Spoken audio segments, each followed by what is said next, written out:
بسم اللہ الرحمن الرحیم۔ تمام بزرگوں، دوستوں، بھائیوں کو السلام علیکم۔ آج ہم شاعر حیدر علی آتش کی دوسری غزل جو جماعت نہم اردو کا حصہ ہے اس کو پڑھیں گے، اس کے الفاظ معنی دیکھیں گے اور پھر آخر میں تشریح۔ اور یہ غزل اپلوڈ ہونے کے بعد ہمارا جماعت نہم اردو خیبر پختونخوا کا حصہ نظم اور غزل یہ مکمل ہو جائے گا۔ تو سب سے پہلے ہم حیدر علی آتش کی جو غزل ہے اس کو دیکھتے ہیں، اس کے بعد اس کے الفاظ معنی دیکھیں گے اور بعد میں اس کی تفصیل کے ساتھ انشاءاللہ تشریح بھی کروں گا۔ تو غزل کو دیکھ لیتے ہیں۔ ہوائے دورے مہ خوشگوار راہ میں ہے،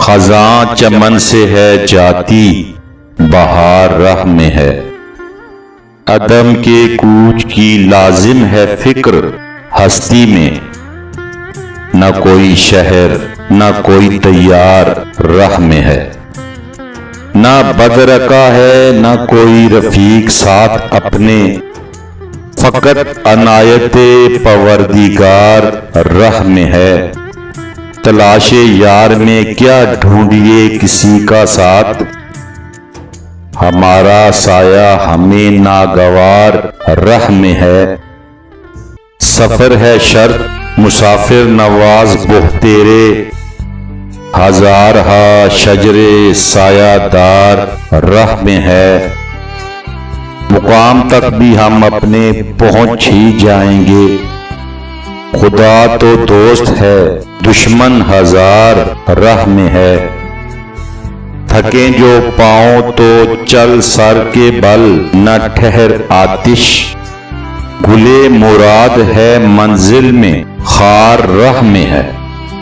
اب ہم اس کے مشکل الفاظ کو بھی دیکھ لیتے ہیں تاکہ اشعار کو سمجھنے میں آسانی ہو۔ دورے مہ خوشگوار، خوش ذائقہ شراب کا دور، یہاں اس سے مراد خوشی اور مسرت کے لمحات ہیں۔ راہ میں ہے، قریب ہے، آنے والا ہے، ہمیں ملنے والا ہے۔ عدم کہتے ہیں دوسری دنیا کو، آخرت کو، اگلے جہان کو۔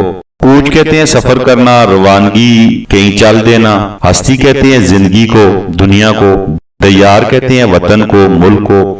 بدرکا رہنما کو کہتے ہیں، محافظ اور نگہبان کو کہتے ہیں۔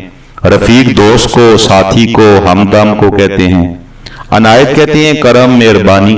ناگوار کہتے ہیں ناپسند ہونا، کوئی چیز بری لگنا۔ مسافر نواز، مسافروں پر کرم کرنے والا، مسافروں کی خبر گیری کرنے والا یا مسافروں کا خیال رکھنے والا۔ بہتیرے کہتے ہیں بہت زیادہ، لاتعداد یا جو گنے نہ جا سکیں۔ ہزارہا کہتے ہیں ہزاروں کی تعداد میں یا کئی ہزار یا ہزار گنا کو بھی کہتے ہیں۔ شجر سایہ دار کہتے ہیں وہ درخت جو سایہ دیتا ہو، یعنی گھنا درخت جس کی ٹہنیاں بہت زیادہ گھنی ہوں۔ گل مراد یعنی تمنا کا پھول، خواہش کا پھول، مرادوں کا پھول۔ اور خار کہتے ہیں کانٹے کو۔ تو یہ اس کے مشکل الفاظ ہم نے دیکھے ہیں۔ سر کے بل چلنا کہتے ہیں کہ اگر آپ پاؤں پہ نہیں چل سکتے، یعنی ہر صورت اس کام کو مکمل کرنا ہے، چاہے آپ کو سر کے بھل ہی کیوں نہ چلنا پڑے، پہنچ ہی جائیں گے، یعنی منزل ہمیں مل جائے گی۔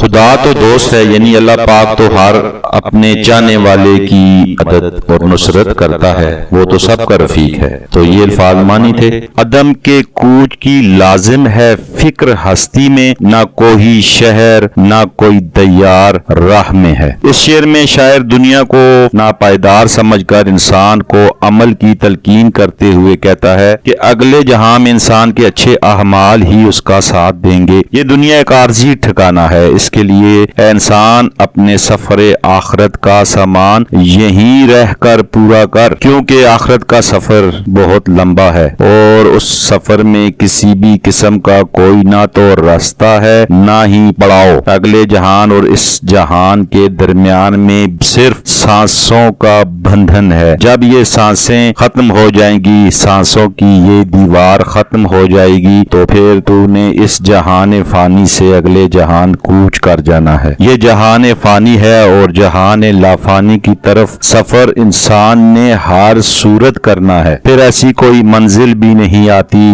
جہاں وہ اپنے لیے کوئی سامان لے سکے۔ اس لیے آخرت کے لیے نیک اعمال کا جو سامان اس دنیا فانی میں موجود ہے اسے یہاں سے جتنا زیادہ ہو سکے سمیٹنا چاہیے، اور یہ سارے اعمال اسی دنیا میں کرنے ہوں گے۔ اس کے بعد کسی بھی قسم کی کوئی مہلت ملنے والی نہیں ہے۔ جو نیکیاں کمانی ہیں وہ موت کے آنے سے پہلے پہلے کما لو، یہی اس دائمی زندگی یعنی مستقل ہمیشہ رہنے والی زندگی کی کامیابی کا سبب بنے گی۔ دوسرا شعر ہے، نہ بدرکا ہے نہ کوئی رفیق ساتھ اپنے، فقط عنایت پروردگار راہ میں ہے۔ اس شعر کی تشریح کچھ اس طرح ہوگی کہ اس غزل کے شعر میں شاعر کہتا ہے کہ ملک عدن کی طرف موت کے اس سفر میں ہر شخص تنہا سفر کرے گا، نہ تو اس میں کوئی اس کا محافظ ہوگا، نہ کوئی شریک سفر اور نہ ہی کوئی مددگار۔ دنیاوی سلسلے اور رابطے اس مسافت میں ساتھ چھوڑ جاتے ہیں۔ اس سفر میں اگر کوئی ساتھ ہے تو وہ صرف اور صرف اللہ عز و جل کی ذات ہی ہوگی اور اس کی مہربانی ہوگی۔ ہم یہ سفر صرف اللہ تعالیٰ کے بھروسے سے ہی طے کر سکتے ہیں، اس کی کرم اور نوازش ہی ہماری رہنمائی ہوگی، یعنی فقط عنایت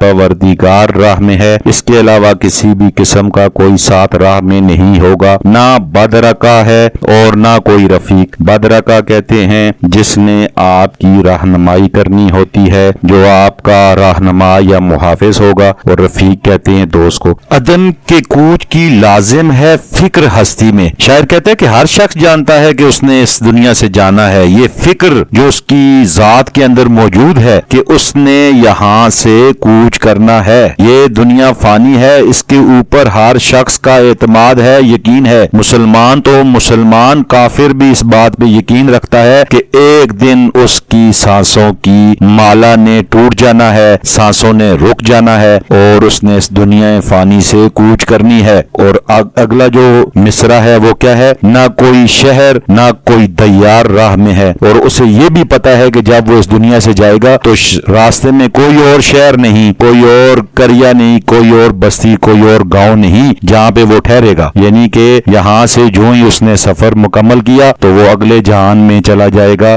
اس جہان میں جس جہان سے نہ تو اس نے واپس لوٹنا ہے اور نہ ہی اس جہان نے ختم ہونا ہے۔ لافانی سفر کے اوپر وہ چلا جائے گا، وہ اس فانی جہان عارضی ٹھکانے سے سفر کر کے دوسری دنیا کا آخرت کا سفر طے کر لے گا اور پھر اس کی کبھی واپسی نہیں ہوگی۔ اور اگر اس نے اس دنیا میں لوگوں کے ساتھ چکر فراڈ جھوٹ دھوکے کیے ہوئے ہیں، اس کی تباہی کے سامان کے طور پر سفر کریں گے۔ لیکن اگر اس نے لوگوں کے ساتھ نیکیاں کی ہوئی ہیں، لوگوں کے لیے آسانیاں پیدا کی ہوئی ہیں، لوگوں کی زمینیں جائیدادیں ضبط نہیں کی ہوئی، لوگوں کے ساتھ ہمیشہ اعمال صالحہ ہی سر انجام دیتا رہا، تو روشنی کی صورت یہ سارے اعمال اس کے ساتھ اگلی دنیا میں جائیں گے۔ اور اگر اس کے گناہ زیادہ ہیں تو وہ اندھیرا بن جائے گا، یعنی اسے کوئی سجائی نہیں دے گا، اسے راستہ دکھائی نہیں دے گا۔ اس دنیا میں انسان دو قوتیں سمیٹتا ہے، ایک روشنی کی اور ایک اندھیرے کی۔ روشنی کی قوت اسے اگلے جہان میں منور کرتی ہے اور اندھیرے کی قوت اسے اگلے جہان میں مزید اندھیروں میں ڈال دیتی ہے۔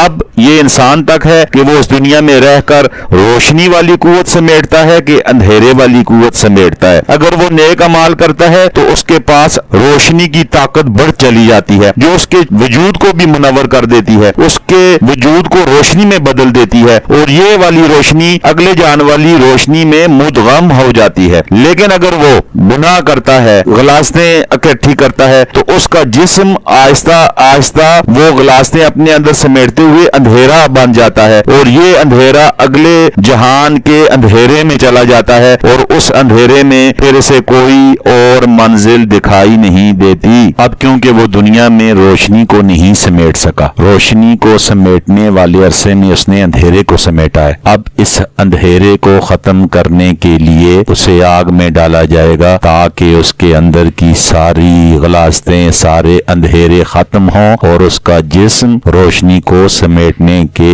قابل ہو سکے، اسی لیے اسے جہنم میں ڈالا جاتا ہے۔ اور پھر اگلے شعر میں کہ نہ بدرکا ہے نہ کوئی رفیق ساتھ اپنے، اور اس جہان کو جانے کے لیے کسی بھی